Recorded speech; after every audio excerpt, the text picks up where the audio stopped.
Welcome. By request, Thor, the dragon ship Thor, asked me if I was going to finish reading my book. It's funny because I was just thinking about that the other night. I hadn't read out of it for a long time. I'm on chapter 7 right now, so I'm going to continue reading my book, Coming Back Home, The True Adventure of Mark Daniels. But before we begin, hit that like button, subscribe, check me out on Instagram. If you're watching this on YouTube or Rumble, check me out on YouTube. Instagram is Mark's Inspiration. YouTube, Mark Daniels, Mark's Inspiration. Rumble, Mark's Inspiration. Twitter, Mark's Inspiration. Facebook, Mark Daniels, Mark's Inspiration. Check me out there, follow me, and subscribe. So, of course, if you would like to get my help personally, my website is marksinspiration.com, and you can find out more about me there. Now, we're ready. I have never read this book before. Now, you may think that's strange, but I didn't read through it. I did the edits, I did all that, but when I had it put together, I never actually sat down and read the story. So sometimes things come up here that actually still kind of hit me emotionally, I suppose, because maybe those things I need to deal with. And I'm not sure what's in here because I wrote a lot of things down. Some were edited out, some weren't. So here we go. Chapter 7, Trouble. I had a lot of trouble in my life. As middle school wore on, my drinking and use of drugs only increased. Like my mini bike, they made me feel free. When I was sober, I spent all of my time wondering what was wrong with me. I felt too much. The people around me didn't seem to care about things like I did. Actually, my last girlfriend told me I cared too much. And the ex-wife before that told me that I was just too good to her. And the one before that, said, "You're a good father and a good husband. I just can't live this kind of life." Well, we'll talk about that some other time. I can laugh about it now, but it wasn't too funny at the time. Okay, people around me didn't seem to care about things like I did, least of all my parents. Besides that, I was a constant disappointment. At least I felt like I was. I knew that I was somehow inherently defective. But when I was drunk or high, all of those things went away. I could relax, and the sense of emptiness and lack of belonging disappeared into the shared experience with those around me. I was a part of something. I didn't know what, but at least it was something.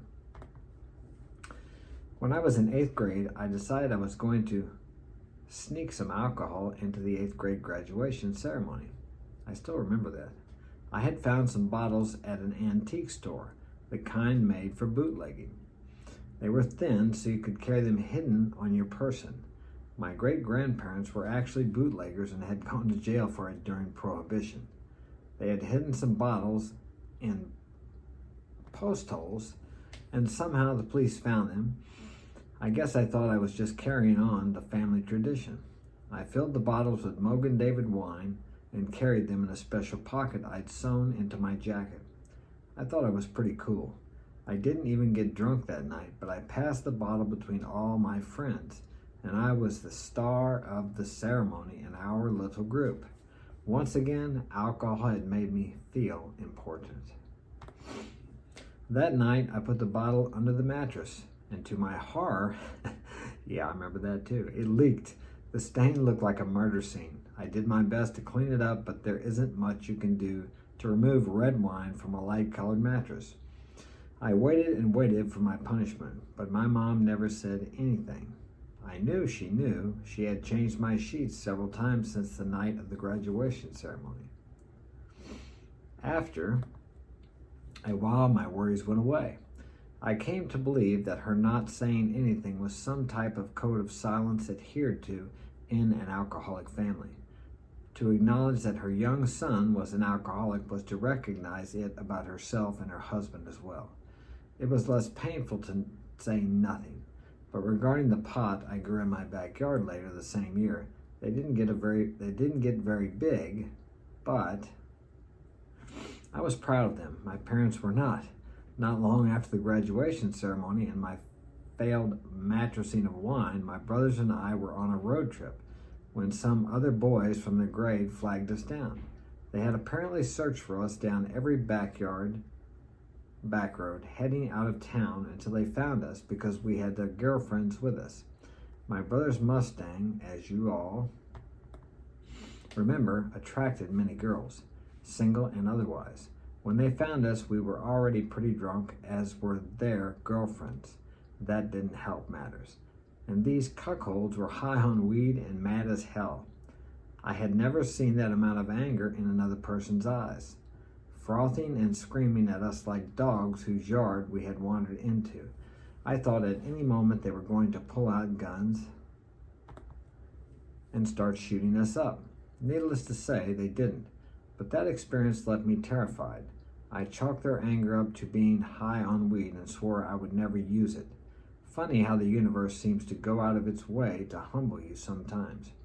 Not 2 weeks later, there I was at a party, and a group of older kids I thought were cool offered me a puff. And just like that, I had stepped over yet another boundary I set for myself. Of course, I justified it to myself that I would never move beyond weed. That weed, and it's legal today, right? It's a big deal back then. That weed wasn't really that harmless anyway. But those other drugs, they're the bad ones. And you can probably guess what happened. Another night, another party, another test, another failure to honor my own scruples. A couple of my brother's friends approached me with what we later called white crosses. I succumbed to the peer pressure, the pressure that had only been applied by my own self. However, I begged them, please don't tell my brother. They laughed. Who do you think we got them from? He told us not to tell you. That removed my remaining resistance I had after that night. I gradually added more and more substances into my life. I liked the way they made me feel. Like alcohol, they gave me confidence and the feeling of being in a shared experience with the people around me. All the things that I never felt in my home as a child. There was, however, a line that I would not cross when it came to drugs. I would never use a needle. To me, people that used a needle were people that didn't have control over their addiction and were likely to die from it. I was terrified of being seen that way. Here, at least, my need to be seen a certain way protected me. It also didn't take much to get me where I wanted to go. Smoking, swallowing, and snorting did the trick just fine. No need to graduate to needles. As my substance abuse and confidence grew hand in hand, so did my talent for getting into trouble. I should say my talent for doing things that should have gotten me into trouble. Halloween always seemed to bring the worst out of me. Me and my group of friends would do all the usual pranks: toilet papering houses, trees, and fences, soaping and waxing car windows, egging houses and mailboxes. Things you might call light vandalism these days, but that wasn't enough for us. We would run up and down Main Street, stealing bags of candy out of the younger kids' hands. I don't even think we ate most of it. It was just a thing to try to get away with more than anything, and we always got away with it. When that became too easy, we set off into the wealthy neighborhoods to bust pumpkins. You sneak onto people's porches after trick-or-treating time is over, and everyone's settling in for the night. Steal their pumpkins and burst them like water balloons all over the driveway or the sidewalk. We did that until we had gone one pumpkin too far. One night, there was a huge, perfect jack-o'-lantern staring back at us from the porch railing. My two friends waited at a distance from the house in either direction to sound out typical alarm of an owl hooting should anybody approach. I could see the unsuspecting family happily watching TV, I remember this, through the window as I crept onto their wide front porch. Watching them only emboldened my actions, the smiles on their faces representing the surest sign that this family needed a little more hardship in their lives. I would bring them down to my world. I would desecrate their porch decorations. As I proceeded to lift the pumpkin from its place on the porch railing, an alarm went off. I was confused for a split second. Why would moving a pumpkin cause an alarm? It sounded something like a tornado siren, so loud my ears went temporarily numb. I was dazed for a moment, but when my hearing began to return, I sprang from the porch, crashing over the landscape, then bolted from the property. I was already past one of my friends before he even stood up from his hiding spot. The other was close behind. I think we were half a mile down the road, and the alarm was still loud in my ears. I think the whole town must have heard it. Then it stopped, and my heart was nearly as loud in my chest as I listened for the police siren. I was sure I was going to jail that night, but the siren never came. We later learned through the grapevine that the local alarm shop owner had rigged his pumpkin just in case some punk kids tried to steal it like they had the year before. Yep, that had been us. That was our prized pumpkin for the last few years. I'm sure he got a major rush of satisfaction when he came to disengage his alarm and found his coveted jack-o'-lantern still sitting safely on its perch. I still feel the adrenaline when I think about it. That was the second fastest I have ever run. Most normal kids would have retired from these types of shenanigans after an experience like the rigged pumpkin. Not us. That very same night, we lifted some watermelons from a local produce stand and made our way out to our favorite overpass, the same one where we had water ballooned the city marshal in his car. This night, we watermeloned an 18-wheeler, all 3 melons all at one time. It was executed to perfection, and each melon exploded gloriously. We expected the truck to stop, which it did. We even expected it to back up, which it also did, but I don't think any of us thought we would be shot at that night. We were all standing there like the delinquents we were, staring down from our safe vantage when it happened. Click, click, boom. It happened so fast, none of us had time to react. Suddenly, a great big chunk of the concrete burst from the side of the bridge, railing like an aggregate grenade. Then it came again. Click, click. Duck, I shouted. The 3 of us hit the deck. Boom, the next shot came, then another and another. The bridge railing was falling apart. It felt like a war zone, and the enemy was closing in. I waited for a break in the shots. I knew enough about guns to know that this was a shotgun, and it was empty. He was either done firing or reloading. Run, I yelled and sprang to my feet to make for the woods. Nearby, my friends followed. No sooner did we arrive in the same trees we had used running from the marshal than the shots started coming again. That was the fastest I had ever run. Fortunately, it was dark, and I don't think the truck driver saw our escape to the woods. We never did that again. For a long time, every time I would drive over that bridge, I would see the railing like some ruin from history and laugh to myself. They eventually repaired it. We did plenty of other things before we got that type of nonsense out of our systems. Somehow we never got caught, and the few times people knew it was us, we never got punished. We were fortunate indeed to have stayed out of trouble with the police. I hope my guardian angel was getting paid for all the overtime they put in. Still, there were aspects of my life that were just like most other young teenage boys at the time. School was only getting more boring day by day, but I did enjoy anything that allowed me to use my hands, like shop, typing, and woodworking. I excelled in those classes. I didn't struggle to stay awake, and even made things for my parents. A pipe holder for my dad and a magazine rack for my mom. My parents held on to them until they passed. After my grandparents moved into town, they still owned the farm, which became the perfect place for my friends and I to do what kids did back then. There was no worrying about being caught or being in anyone else's way. There was an old van down by one of the lakes, and we would camp out there some weekends, smoking weed, drinking beer, fishing for crappie, and telling stories. We had a lot of good times out on the farm. We also did a lot of stupid things. One time, after a night of camping with my friend and his younger brother, we found an old whiskey bottle while walking around the gravel roads in that part of the country. In a moment of thoughtlessness, the younger decided to lob a small rock toward his brother like a baseball, and sure enough, as though they were sharing each other's thoughts, he swung at the rock and his baseball bat of whiskey bottle. It was a hit. All I remember was hearing the bottle shatter and then falling to the ground. It was one of those moments that takes a few long seconds of confusion before the reality of what happened sets in.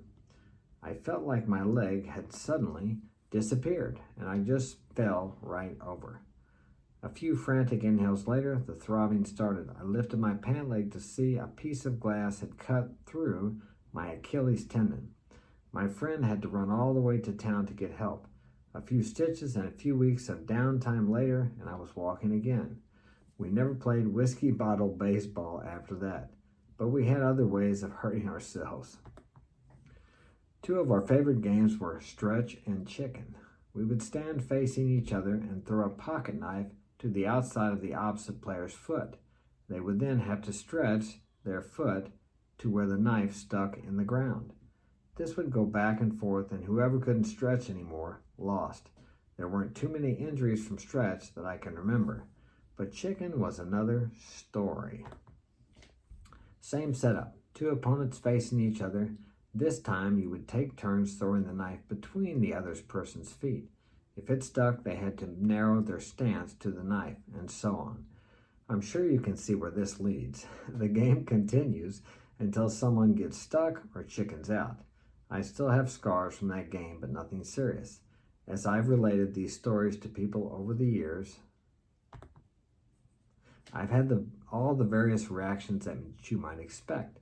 You were stupid, I'm surprised you're still alive, or I can't believe your parents would let you run free like that. All valid. The one that has always struck me, though, is, wow, you were brave. When I was a younger man, I would have loved hearing that. Truthfully, that was why I told people those stories. I wanted them to think of me as brave. I wanted my ego stroked and to be validated. That's why I did those things in the first place. So the kids around me would see me as a badass, a rebel, someone that wasn't afraid of anything. But looking back now, this was the furthest from the truth. I wasn't brave at all, not at the least in the way that I think of the word. I define bravery as an act of doing something despite the fear of the consequences. That wasn't what I was doing then. Not really. I was doing something because of something I was even more afraid of. Being seen as weak. Because of the way my father raised me, that was more terrifying to me than anything else. The fear of being seen as weak would propel many of my actions for a long time. And that's the end of chapter 7. I hope you enjoyed that. Yeah, brings back some memories. I'm sure you have memories of your own, things you did when you were young. Hope you do anyway. But hey, you're still living, so you can still make great memories if you don't have any. But remember this, it takes everything. Even the things that you think at the time are bad. And when you look back on your life, it's all about how you perceive it. Your perception of what happened to you. Your perception of the way people treated you. You can look at it as something terrible and tragic, or you can look at it as if you're looking for a silver lining in the dark cloud, because it is there. As I read the book, you'll hear some stories about me and some people done some terrible things to me. I'm free today because of the grace of God. Otherwise, I would be in jail for some of the things I did, and some of the things people accuse me of doing that I didn't do. When I go out to the jail, I go out there and help people sometimes. And I used to go out there quite a bit before COVID, and then they shut it down. And I tell them the only difference between you and me is you got caught and I didn't. So we've all done things. If it's only just going over the speed limit. Actually, here where I live, or the next county over, if you get caught going over like 80, it's a weekend in jail. Maybe it's 100, but still in all, you get the point. So try to look on your past and even the things you've done wrong and maybe the people you've hurt as lessons and and things that you've learned. And if you have hurt people in the past, it's always possible to go back to them, most of them, some you best leave alone, and make amends. And ask those people what you can do. Tell them that you were wrong, how you treated them, and ask them if there's anything that you can do to make it right. Now, they may throw you out of their office, or they may tell you to get the hell away, or they may say, I'll never forgive you. It doesn't matter. You're making an attempt to clean up your past, and that's all you can do. Some things you can never make right, of course, but you can offer. And there's some people, the best amends you can make to them is to leave them alone. That's why it's best to have a mentor or a trusted friend, someone who knows you, that can help guide you through this, because it's an emotional process, but it's well worth it, because it's really hard to live in your power unless you clean out the garbage, because that garbage is like an extra weight you're carrying around with you the rest of your life. You want to get rid of that, and you would be amazed at how free and powerful you really are. So that's it for tonight. Thanks for joining me, and thank you, Thor, for telling me that I need to finish my book. Well, he didn't actually tell me. He just asked me if I was going to. But I took that as a direct, how would I say, order from God telling me that you need to get busy finishing that book up. So I'll talk to you later.